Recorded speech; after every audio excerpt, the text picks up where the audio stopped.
Uh, all right, so today we'll discuss how to implement an array, and we'll spend little time on this, and then we'll move on to function calls. Okay, I'm sure you would have studied functional calls in whatever language you have studied, like C or C++. So focus here is how to implement that here. Okay, all right. So these are the topics that we'll study. So all that we have studied is following so far. We have started with basic arithmetic operation. Yes, all right. So what we have studied is the following. We looked at arithmetic operations, add, sub, add, I. Then we have studied load store operations. Note that RISC-V is load store architecture, wherein we bring the data from memory to registers and take data from register to memory. Okay, we don't bring data directly from memory to ALU or any other part. Okay, so all the data that moves between memory uh, and then processor is between registers and memory. All right, then we have studied logical instructions like bit by bit, and or XOR, and I or I, etc. Then we have looked at shift operations, and then we have seen how to generate constants, and then we have looked at some of the branching instructions like BEQ, BNE, BLT, BGE, etc. And then we have looked in brief about jump instruction. Okay, and then we'll see how to implement if then else and while and for loops using assembly language of RISC-V, right? All right, so let's look at array implementation. So array you would have studied in your course. Okay, what is the main characteristic of array? Can you tell me, anyone? So they can allot continuous like memory segment. Yes, what else? Sir, it repeats until a certain condition is met. Not really. When you do it in algorithm, you can say that. But what is the characteristic which we very often use in searching? Random access. Yes. So basically, is a constant time access. Basically, any memory location that you access will take same time, right? So in a memory, there are n elements. Accessing any one of these will take the constant time. That's the most important property of array, and because of that you can do lot of algorithms in shorter time. Opposite to that is of course linked list, where you can't do it in constant time, right? It depends on the length of linked list to find out an element, right? So array is basically all elements of array are of same type. Okay, exactly, it has same format. Okay, uh, and uh, and then you can so basically we can say that it's of similar data, and it has an index. So using index you can access that element.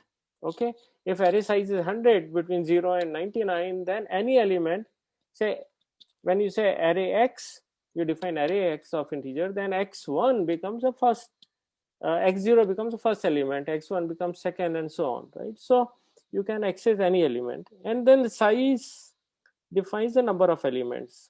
So you have to define the array size. Okay, all right. So array, once you declare, cannot change its size, you know that, right? And once you declare array of 100, then it remains 100 until program execution complete. So as a result of that, now it has implication, because where all you can store that. Okay, uh, so here is 200 element array starting with address 1743000A0. Okay, this is hexadecimal address. Okay, and then we move upwards. Okay, it means that so this is the base address of array. So when we declare array in assembly language, we have to say what is the base address or the starting address of the array, right? So in the base address there is a 0th element. It basically first element of array, which we say because it's always starts from 0 to maximum number of element minus 1. So 0 to n minus 1 if there are n. So this is address of 0th element. Okay, and then we now you note that in RISC-V we have byte address memory. So and it's a and each word is of 4 bytes. So basically, if you have to access the second element, then it is add by 4, right? So in the address, so it becomes A4 and so on. Okay, so now we have okay, name of the address, sorry, name of yeah, array in high level language would be say score. Okay, so this is in HLL. When you write this, you have to declare this array as a score. All right, so first step in accessing array is load base address into a register. So this is the base address you have to load into a register. Okay, all right, so now let's look at an algorithm which will do kind of grade inflation, right? I mean, you have to add marks to whatever marks the student has got by 10. Okay, all right, so look at this. This is the code in C language. So you declare integer I, you also declare array of size 200.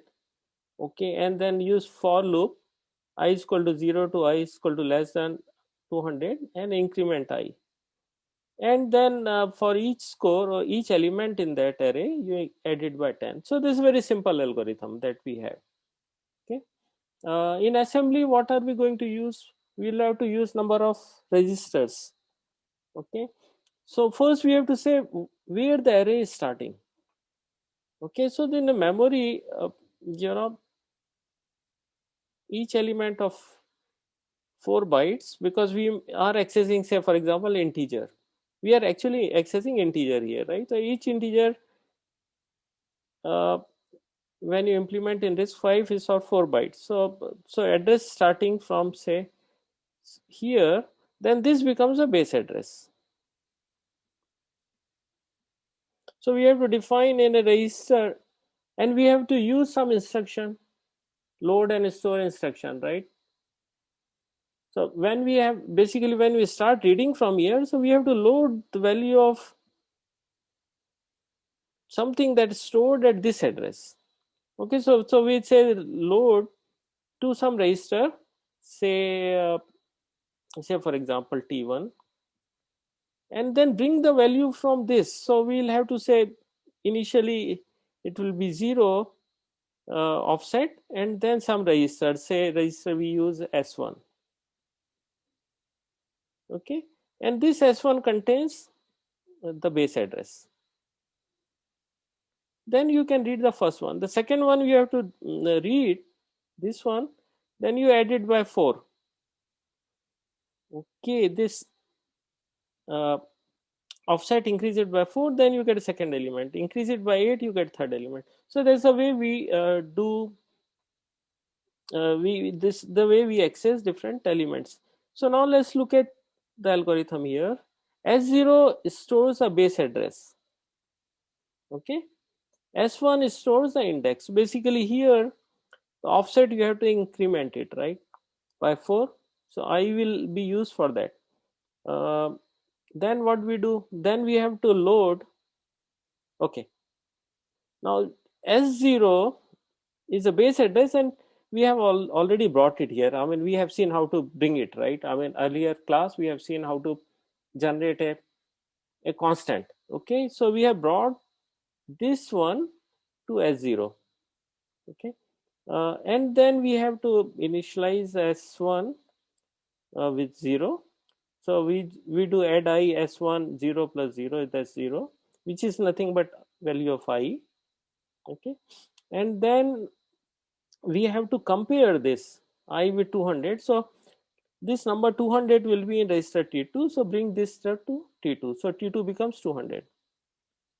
And then use the loop, you know, that we have seen how to implement for loop, right? So we say if branch if greater than or equal to S1 T2, S1 is nothing but a counter, which will go on from 1 to 199, right? So if when it's less than 200, when it's greater than equal to 200, done, you come here.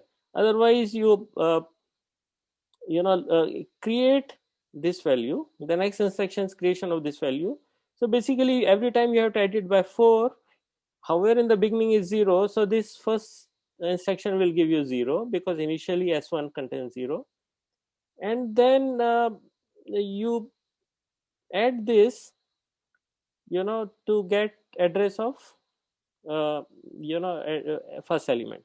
Okay, so S0 is the base address, so S0 plus 0 will be this address here, and then you load this into register T1 to get this value into T1, then increment T1 by 10.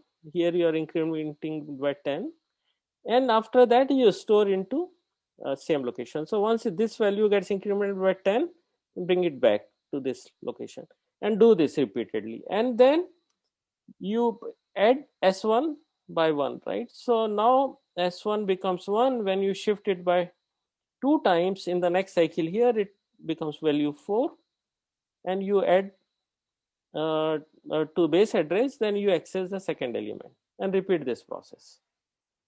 Okay, any question? It's very simple logic. The intent here is not to explain you the logic how this algorithm works, but to tell you how array is implemented. In order to implement array, you should know the base address, and then using that base address you have to change the value of offset. Okay, and since each integer is stored in 4 bytes, okay, and our memory is byte addressable, we increment this counter by 4 in each step.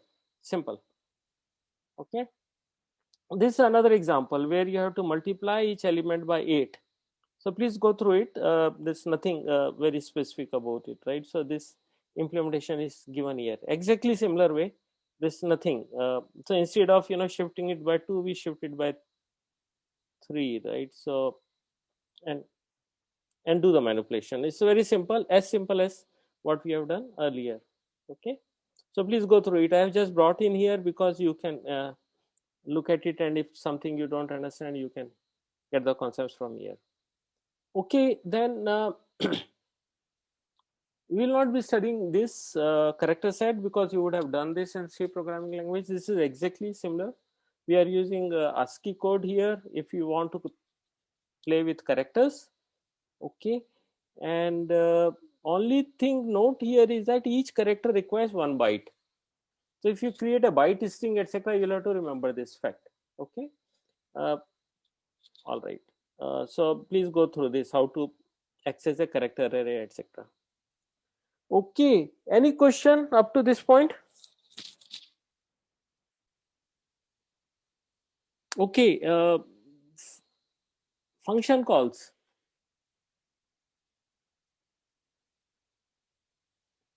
All right. So you would have used function in C language. So can you tell me what is unique about C language function calls? Meet Patel.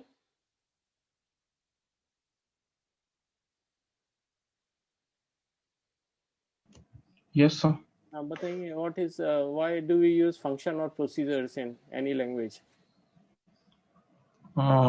To simplify the program, to simplify the programs. If I don't have to simplify, then? Or we use function to repeat a procedure. Very right. That's very good. We write function. Your both points are correct, actually. I mean, first thing is that your program becomes more readable. And second, more important is that one part, some code is repeating several times. Then you better create a function for that, right? Because otherwise you have to write the same code number of times. Okay. All right. Good. So now question is that how do we implement functions in using RISC-V? Okay. All right. So you have already answered this. It becomes modular and readable. So functions have arguments, right, that you pass in from the program which is calling function. Okay, some values you pass, and then a function in turn returns something. Okay, so it has input, function gets some inputs and gives some output. Okay, so ideally function should calculate a return value and not cause unintended side effects. Side effects is something, you know, you may call a function and function internally is changing a global variable, then it's not good. So this is unintended side effect, but you may want to do it sometime, but you know it, you are conscious of this, right? But if you unintentionally you change something, then it may cause some other problems. Okay, so when a function calls other, we have calling function as caller and call function as callee. Okay, so one function you call some function, other function. The first function is called caller and second is callee. We'll see this. All right, so this is a very simple code. So this is the main code, and it's a calling a function called sum, which is summing two numbers. So this is a caller and this one is callee. All right. Okay, so and there are few features that we'll come across several times, is that some registers in RISC-V we use for argument passing, right? So there are 8 such registers between A0 and A7. We use it for passing argument to function. Okay, so all right, and then we'll see some other and then from function some value is to be returned, and then we'll have to use one register that we'll see later. Okay, so these are, so basically these are symbolic names, because a arguments, you know, it's very simple when you do coding. Rather than using numbers x0 to x17, instead of argument, if you have to pass arguments, you can use register a0 and is to a7. Okay, similarly we have seen this register x0, we can call it 0. Okay, also we have in RISC-V pseudo instructions. It means that these instructions are actually not part of RISC-V actual instruction set. Now note that RISC-V instruction set is minimalistic, right? It's very minimal. Now you want some convenience of writing programs, so you create, so some pseudo instructions are created. Okay, now these pseudo instructions are converted into actual instructions by assembler. Okay, so for example, when you have to move contents from one register to another register. Okay, for example, you have to move contents from register RS to RD, then there is a pseudo instruction called move, MV. So you can write, when you write program in assembly language, you can write this instruction RD RS or S1 S2, for example, S1 S2. But when this is actually converted into machine instruction by assembler, it will change this into corresponding machine instruction, or first, yeah, which is corresponding to this one, which is nothing but add I RD RS 0. It means that contents of RS is added with 0, so which becomes same as contents of RS, earlier contents of RS, and then move it to RD. So basically, so we created a simpler instruction for coding, or which compiler can also use, but finally it gets converted to those instructions which are actually there. Okay, similarly we have instruction called LI. Okay, load immediate, so some value we want to load immediately to the register. Okay, then we have LIRD13.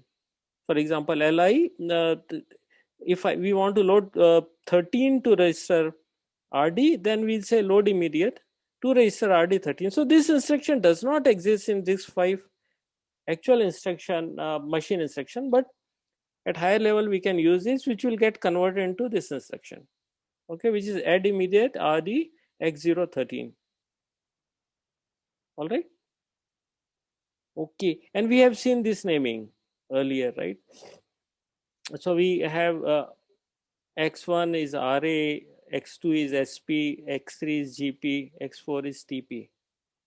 All right, let's move ahead. So caller and callee concepts we have already seen. So caller passes arguments to callee.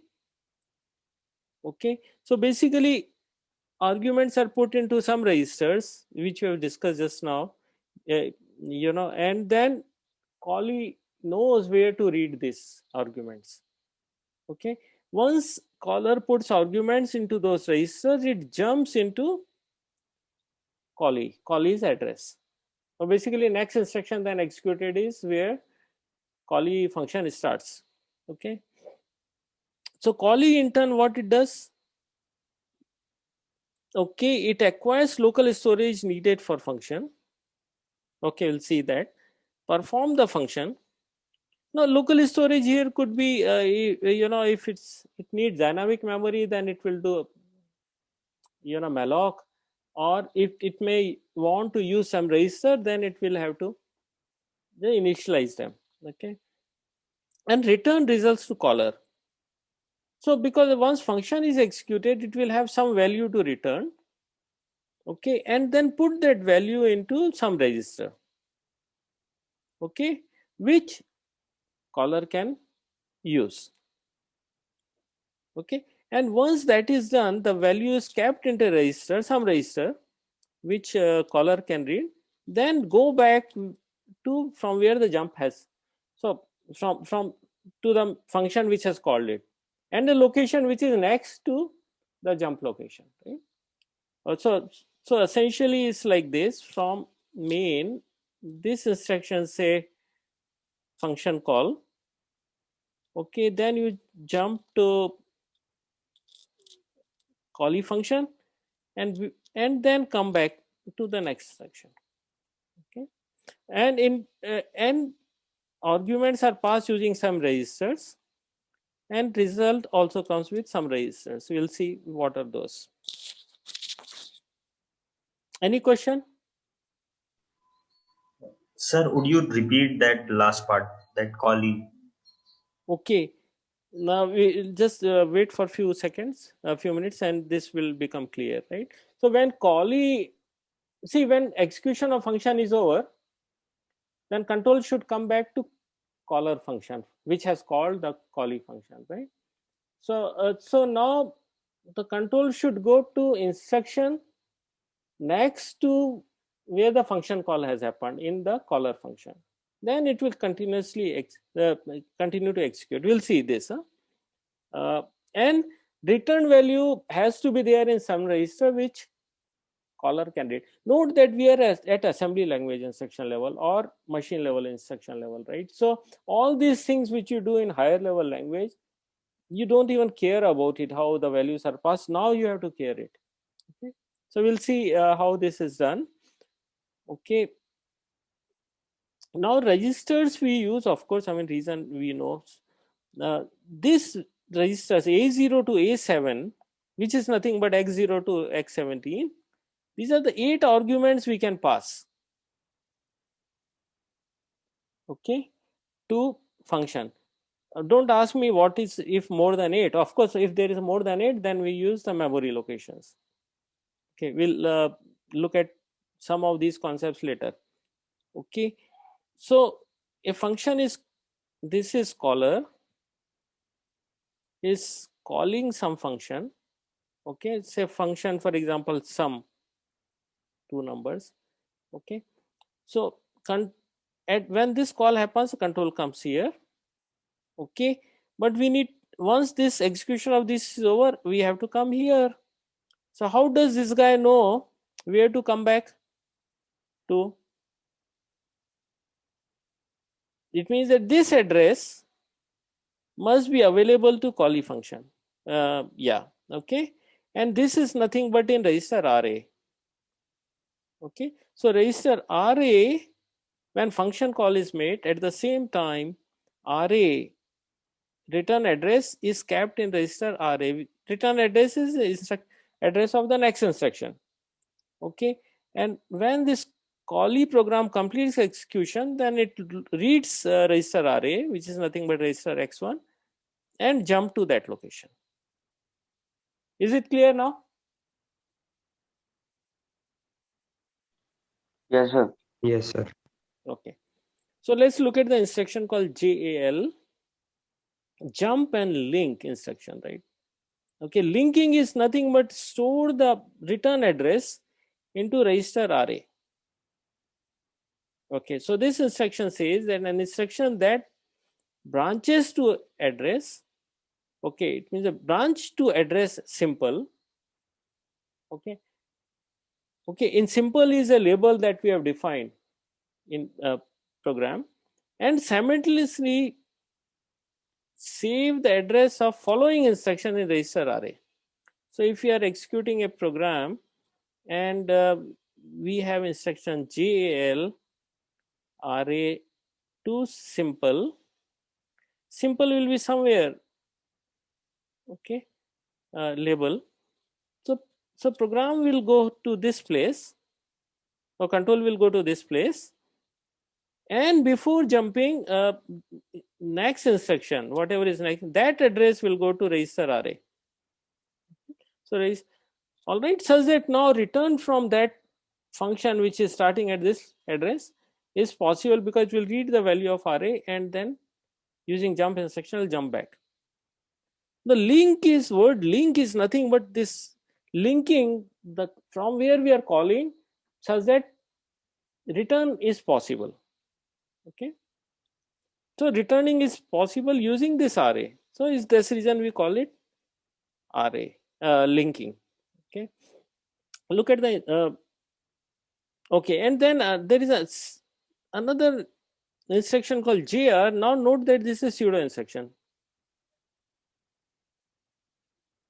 It means that from JAL is not pseudo instruction, this is actual instruction, this assembly language or machine language. So we can convert this JAL to JR. We'll see that little later when we come to that slide. Okay, now this simply says that jump to S0. What is S0? S0 will contain the address where we want to jump to. Okay, so first instruction could be add immediate, okay, which is nothing but move this value 210 to S0. So this is the address where we want to jump to. Okay, so this is the address where we want to jump to. Okay, so so when this instruction we execute JAR jump to register S0, it means that jump to location which is given by register S0. The location S0 gives 210, so next instruction executed will be this one, which is at this address, and these two will not be executed. Is it clear?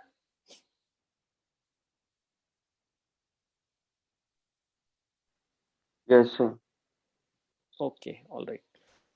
Sir, I had a doubt that but when we will jump to address 210, then will it automatically return back to the return address No, RA, or we have to tell it that now you will have to return back Yeah. to RA? absolutely very good observation. It won't. Now it will execute, and finally you have to say, say back to jump JAR, jump to what? RA. This should be next instruction, right, at the end. Okay, so it means that from here your function is starting and somewhere it will end, and then at the end you have to go back, and of course you have to, before that you have to pass the parameter backs, okay, or whatever the result put into register which this main program can read. We'll look at that, right? So these are the instructions. This includes both pseudo and non-pseudo instruction. For example, we have jump. It simply jumps to a level. So this level you have to explicitly define. Note that this is also pseudo instruction. Then jump register, which we have just seen. Okay. Then jump and link, which we have just studied. And then we have jump and link register. Okay, so basically here what we do is that, okay, so this we'll of course read later. Okay, we'll see what it is, right? So is format of course is this one, JALR, destination, source, immediate.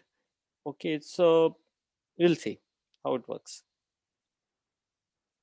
Okay, all right. So all right. So now with this one, just for some time being, let's not use JLR. When we'll study format, machine level instruction, we'll use this instruction, right? All right. So now let's look at what are the conventions. So there, when we implement functions, note that in machine language or assembly language, there's nothing called function by itself. Everything is a program. Okay, so or everything is actually coded as zeros and ones. There's nothing like function in machine instruction or so. So you have to implement that. Okay, so it means that we have to explicitly do certain things. Argument passing, when you pass an argument from caller to callee, we have to say where the arguments are. Similarly, return values, we'll have to say where the return values are. Okay, so so all this should be known. All right, and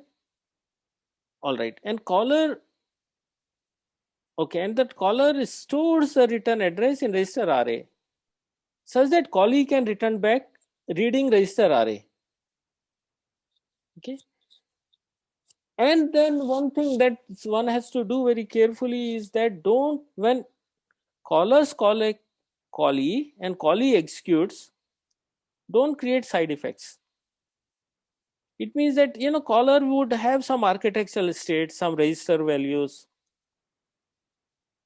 which suppose the call has gone from here, okay, and this guy is using register, say some register T0, okay, and then this guy changes the value of T0 and comes back. When control comes back after execution, here the value of T0 is changed. Okay, so all these things are to be taken care of. Now these things are taken care of by certain design. Okay, and then we define some registers which callee can use, or if callee can use freely without bothering about what the caller would have done, and there are some registers it has to take care of. For example, you know, register S1, this guy is using register S1 and calls a function, and this guy also uses S1 and returns back, then S1 is changed. Now callee has to do is to change the value back to original value. All right, we'll see that. So there are registers called saved registers and so on, which callee should not modify, or if it modifies, have to restore back. Similarly, register array and stack portion, which we'll see in the coming slides, right? Okay, look at this simple program. So this is a simple function that's calling. Okay, it does nothing but it returns, actually returns nothing, is a void function call. Okay, it doesn't return a value. So simple, so this is the address at which corresponding instructions are, and we label this address as main. Okay, so now we have to jump to function call function simple, and we have created label called simple here. So we'll say JAL array to simple. Now tell me what will be the value of array here when this executed.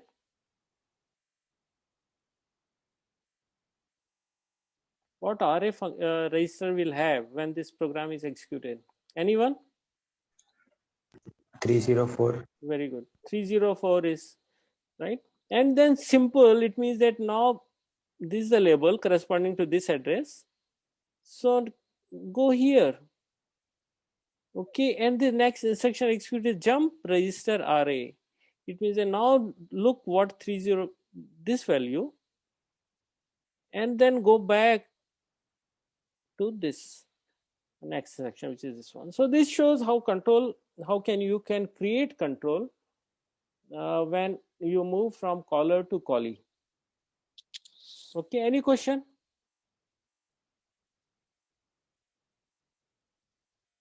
All right. Okay, let's look at another program.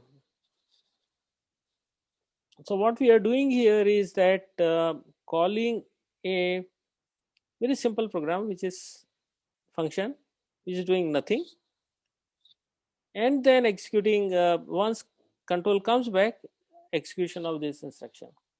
Okay, actually it's same actually, so I will not go into it. Is so basically what we are doing is we are jumping to simple, which is nothing but here.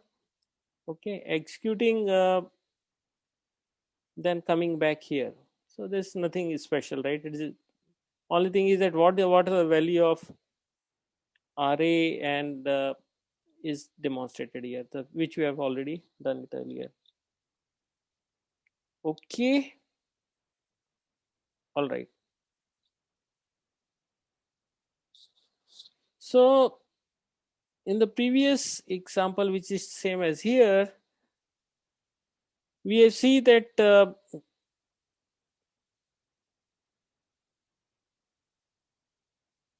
okay,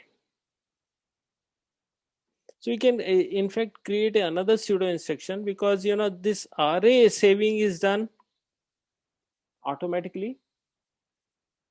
Okay, as when we execute this instruction, okay, the next instruction address goes into array. So we can create a pseudo instruction JAL simple, because array thing, and we are not actually explicitly doing anything. Okay, so we can create a pseudo instruction. Anyway, let's look at another example, and we'll look at this example multiple times in following slides, right? So what are we doing here? We have a function. This is a main program in C, is calling a function diff of sums, which is adding these numbers 2 plus 3, 4 plus 5, or first two arguments are added and third and fourth argument added, and then first summation from first summation subtracting second summation, right? So basically, okay, and when we implement this function, it will have these arguments f, g, h and I of type int, and then we are doing f plus g, these two adding, and then h plus I, and then subtracting the second from the first and returning the result. Okay, all right. So when we implement this, so we'll have to, okay, so we have defined various registers that we are going to use. So S7 is the value that we are using here, which is nothing but summation. Okay, and this is a main function. So first argument is you load these arguments, like A0 will be 2, A1 will be 3, the one that are coming here in the main program. Okay, 4 and 5. So A0 to A3 will have 2, 3, 4, 5, and then call this function. How do we call this function in assembly language program? We have JAL instruction, jump and link. Okay, as a result of that, we come here. Now this is a label, right? Diff of sums we create here as a label. Earlier it is a function.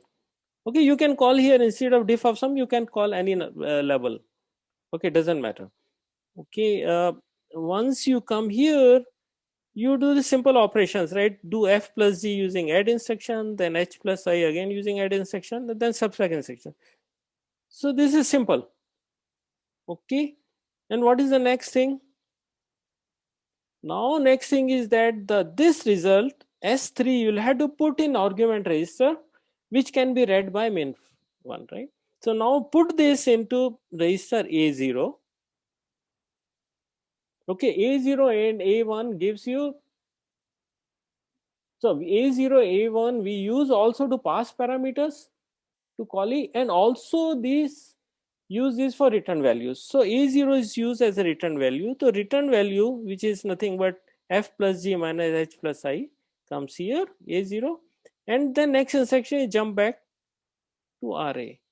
And array, when you do gel, then array is automatically is nothing but address of this instruction, next instruction. Okay, and when you do jump register array, you come back here.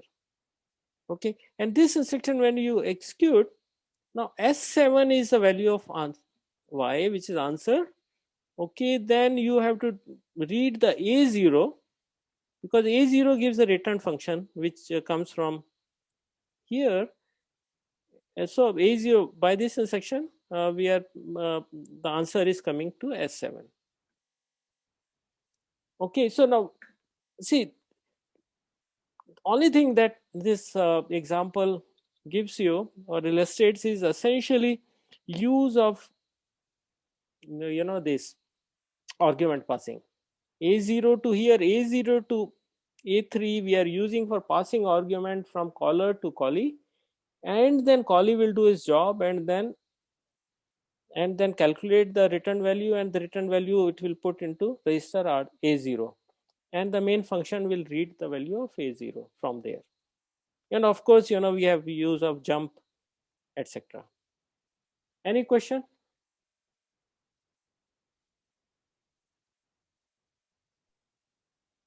Sir, in diff of sums itself, Mhm. instead of A0, can we use S7? Of course not. See here, right? This place, right? Yeah. Here, right? Here, basically, you can pass argument using A0 to what we have seen this, right? In earlier. Yes. This sir, is understanding that's known to caller and callee. Yes. Okay. Yes. So you can't change this syntax. Now, if you put in S1, then S1 does not get. How will the callee function know that it's there, right? So Okay. note here that everything is done by you. Okay, so it should know where to read. Okay. So for example, here when you call this, these are implemented, these are part of A0 to whatever, right? Yes. Okay, and when you come here, then you are using these explicitly for your calculation. Now, if your question is that can we do it by as saved registers? Yes. That is not the understanding of argument passing. Okay, for example, now this becomes, see, this is a very simple example. What happens if you move from one to another to another to another, right? Or you can have recursive function. Then this understanding have to be very explicit. Yes, sir. That the second last statement, that add A0, S3, 0, that thing. There, like in place of A0, can we use S7? No, you cannot use because because. Okay. Okay, I mean, in this example, it might work. Okay. It might work, right? I mean, because you are not using S7 for something else. Yeah. Okay, but this is the convention that's used. Okay. All right. So, yeah. Okay, and note that what happens is that this call may go to any place. See, all these things are in this example you can do possibly, right? See what happens then, the function call can happen from anywhere. Okay, and then return also can happen, for example, it will happen to next instruction here, right? And you can call it this function from anywhere in the program. Okay, so when program is very small and so you can do it in any way, but when program becomes complex and big, then these conventions are to be used appropriately. Yes. All right. Okay, so now let's look at another example. Okay. Okay, this is again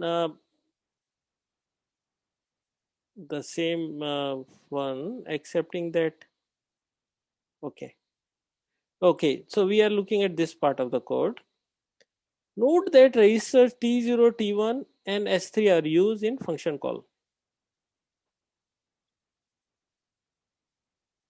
Okay, so callee is using these numbers, registers.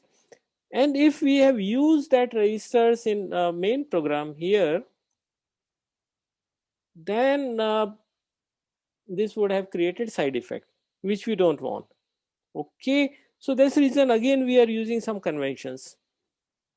Okay, and for example, we'll study that in the next class, that when we define register to be used for a specific purpose. For example, when we say T0, when I'm using T0 in a callee function, then I don't need to worry about it.